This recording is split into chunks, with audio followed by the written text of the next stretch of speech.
એકબીજા પર વારંવાર પ્રહાર કરતા મનસુખ વસાવા અને ચૈતર વસાવા એક સ્ટેજ પર જોવા મળ્યા।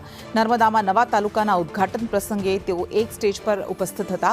ભીખુસિંહ પરમારના હસ્તે ચીગદા તાલુકાનું લોકાર્પણ કરાયું।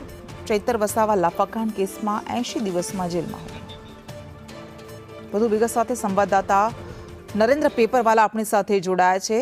નરેન્દ્ર, વારંવાર એકબીજા પર વાર પલટવાર કરતા આ નેતાઓ અત્યારે એક સ્ટેજ પર જોવા મળ્યા, શું હતું કાર્યક્રમ? કાર્યક્રમ એ હતો કે નર્મદા જિલ્લામાં ડેડિયાપાડા તાલુકામાંથી નવો તાલુકો બન્યો છે। એ તાલુકાનું નામ છે ચીગદા, જેનું આજે એક વિધિવત રીતે લોકાર્પણ હતું। ત્યારે પ્રભારી મંત્રી ભીખુસિંહ પરમાર આવ્યા હતા। ત્યારે આ પ્રસંગે સૌની નજર મનસુખ વસાવા અને ચૈતર વસાવા પર હતી, કારણ કે ચૈતર વસાવા જ્યારે લાફાકાંડમાં જેલમાંથી છૂટ્યા બાદ બંને નેતાના આક્ષેપ પ્રતિ આક્ષેપ કરતા છે ને।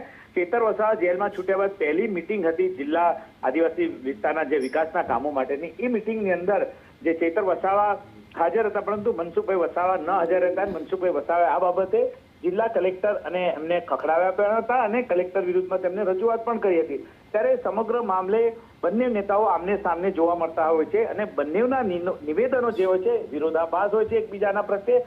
પરંતુ આજે ચીગદા તાલુકાનો જ્યારે લોકાર્પણનો કાર્યક્રમ હતો ત્યારે બંને સાથે જોવા મળ્યા હતા। ત્યારે જોવાનું રહેશે કે આ બંને નેતાનો જે મત વિસ્તાર છે તો આગામી દિવસોમાં આ જે ચીગદા તાલુકો છે તેને લઈને બંનેના નિવેદનો શું આવે છે। પરંતુ આજે બંને નેતાઓ એક સ્ટેજ પર જોવા મળતા ભારે ચર્ચાઓ જોવા મળી હતી। જી બિલકુલ, આભાર આપનો।